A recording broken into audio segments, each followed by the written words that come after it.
అందరికీ నమస్కారం. ఆంధ్రప్రదేశ్ మరి మన యొక్క స్థానిక సంస్థలు చాలా మందికి కూడా కోరుకుంటూ ఉంటుంది. మన నాయకత్వాన్ని మన స్థానికత్వంగా అంటే మనం ఉండే ఏరియాలో మన నాయకులుగా ముందుకు సాగాలనే ఆలోచనలో కొత్తగా వచ్చేవారు, పాతగా ఉండేవారు, వారి నాయకత్వాన్ని నిలబెట్టుకోవాలనుకునేవారు ప్రతి ఒక్కరు కూడా ఇది చాలా ఒక పండగ లాంటి వాతావరణం. కానీ ఈ స్థానిక సంస్థల్లో మన వాటా ఎంత, మన జనాభా ఎంత, మనకి రావాల్సిన హక్కుని ఏ రకంగా మరి కొల్లగొట్టుకుంటూ పోతున్నారనే దాని మీద కూడా మీ అందరికి ఆలోచన రావాలి.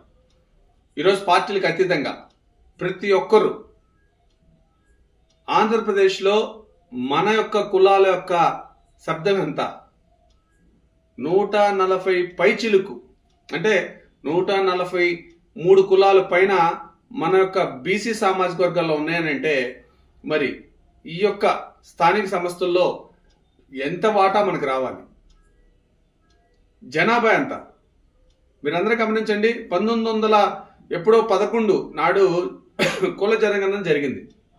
ఈ కుల జనగణన జరిగిన తర్వాత జనాభా లెక్కలు తీసిన తర్వాత సెన్సెక్స్ ఏ రోజు కూడా మన లెక్కలు తేల్చలా. ఆంధ్రప్రదేశ్లో మరి ముఖ్యంగా మరి ఎప్పటి నుంచో 56% ఉన్న ఈ యొక్క ఆంధ్రప్రదేశ్లో మరి ఇప్పుడు బీసీఈలో ముస్లింస్ను కూడా చేర్చడం చేశారు. ఓకే, వాళ్ళను కూడా చేర్చారు. మన బీసీల్లో వాళ్ళు కూడా కొన్ని విషయాల్లో అనుభవిస్తూ ఉన్నారు. మరి వాళ్ళ జనాభాను కూడా కలపాలి కదా. మరి ఈ జనగణన విషయంలో మరి వాళ్ళని కూడా తీసుకొచ్చి కలిపి ముందుకు సాగించాలి కదా. ఎంతమంది గతంలోనో 56% అన్నారు, అది పోయింది. మన లెక్కలేంటో తెలియదు.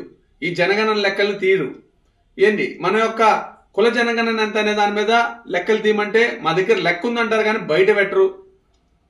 మరి స్థానిక సంస్థల్లో మనకి రావాల్సిన వాటా మీద మొన్న లాస్ట్ గవర్నమెంట్ లో 24%కి మరి పడిపోవడం మనందరికి తెలిసిన విషయమే. 50% దాటకూడదు, సీలింగ్ దాటకూడదు అని చెప్పి మరి కోర్టులన్నీ చెప్పినాయి. మరి 50% సీలింగ్ దాటకూడదు అని చెప్పిన ఈ యొక్క కోర్టు మీరందరూ ఒక్కసారి చూడండి. 10% ఈడబ్ల్యూఎస్ ఎకనామికల్ వీకర్ సెక్షన్స్ కి 10% ఇవ్వాలి అని చెప్పేసి అని మరి చదువులో కానీ ఉద్యోగాల్లో కానీ వాళ్ళకి ఒక 10% కల్పించే దాంట్లో ఏమైపోయింది కోర్టు అంటే వాళ్ళకు అవసరమైనప్పుడు ఏదైనా చేయొచ్చు. మనకు సంబంధించిన ఏదొచ్చినా కానీ సీలింగ్ పద్ధతి దాటదు, లేకపోతే రాజ్యాంగాలు అడ్డొస్తాయి. మరి నేను ఇప్పుడు ఆంధ్రప్రదేశ్లో మరీ ముఖ్యంగా అడిగేది ఏంటంటే ఈ యొక్క 34% కాదు, తెలంగాణలో ఏ రకంగా అయితే జనగణన చేశారో జనగణన చేసి మరి ఎట్లయితే 42% రిజర్వేషన్ అక్కడ పెంచారు, మరి ఇక్కడ ఈ ఆంధ్రప్రదేశ్లో ఎంతమంది జనాభా ఉన్నారు, ఎంతమంది మన దగ్గర లెక్కలు తేల్చాలి. ఇదంతా లెక్క తేల్చిన తర్వాత మా శాతం 34% కాదు 50% వరకు పెంచాలనే డిమాండ్తో మనం ముందుకు సాగుతున్నామని కూడా మీకు తెలియజేస్తున్నా.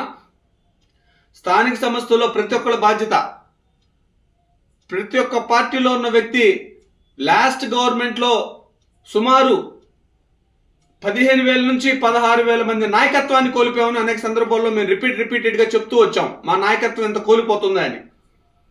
మరి ఇప్పుడు మన నాయకత్వం పెంచుకోవాలని అంటే దీన్నే మనం ముందుకు సాగించాలి అని అనుకుంటే మన నాయకత్వం సుమారు 20,000 పైచిలుకు నాయకత్వాలు గ్రాస్ రూట్ లెవెల్లో మనకి రావడానికి ఆస్కారం ఉంది. కాబట్టి ప్రతి ఒక్కళ్ళు కూడా బీసీ సంఘాలు కానీ లేకపోతే ఈ యొక్క ఎవరైతే రాజకీయ పార్టీల్లో ఉన్న నాయకులు కానీ ప్రతి ఒక్కరు నోరు మెదపాలి, నోరు విప్పాలి, విప్పి మాట్లాడాలి.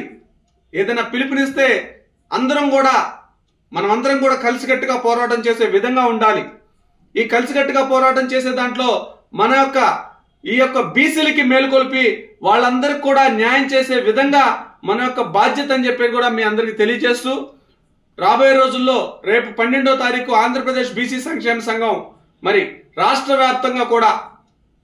వ్యాప్తంగా అన్ని కలెక్టరేట్ల దగ్గర కూడా ఒక కార్యక్రమాన్ని చేపట్టింది. ర్యాలీల ద్వారా ఈ కలెక్టర్లకు రిప్రజెంటేషన్ ఏదైతే గవర్నమెంట్ ఇచ్చిందో మా జనగణన చేయండి, మాకు రావాల్సిన దామాషా ప్రకారం మాకు వాటా కల్పించండి అనే దాని మీద మరి కలెక్టరేట్ల దగ్గర మరి ర్యాలీల ద్వారా నిరసన తెలియజేయడం జరుగుతూ ఉంది. అదేవిధంగా మరి కొన్ని రౌండ్ టేబుల్ సమావేశాలు కూడా ఏర్పాటు చేయబోతూ ఉన్నాం. మరి ఎవరైనా సరే దీని మీద స్పందించి ముందుకు సాగితే వాళ్ళందరితో కూడా కలిసికట్టుగా ముందుకు నడవడానికి కూడా అందరూ సిద్ధంగా ఉండాలి. అందరూ సిద్ధంగా ఉండి ముందుకు నడవడానికి మనం అందరం కలిసికట్టుగా ప్రయాణం చేయాలని మిమ్మల్ని అందరూ కోరుకుంటూ, స్థానిక సంస్థలు రాబోయే రోజులు 3 నెలల్లో ఒక లక్ష్యంగా మన యొక్క బీసీలకు అండదండగా మన వాటా పెరిగే విధంగా మన పోరాటం ఉండాలని చెప్పి కూడా మిమ్మల్ని అందరినీ కోరుకుంటూ, కలిసికట్టుగా పోరాటం చేయడానికి మనం అందరం కలిసి సిద్ధంగా ఉండాలని కోరుకుంటూ, మరి రేపు ఈ 12వ తారీఖు విషయాన్ని ఈ కలెక్టర్ల దగ్గర జరిగే కార్యక్రమాన్ని విజయపదంలో నడిపించాలని కోరుకుంటూ సెలవు తీసుకుంటున్నాను. Thank you.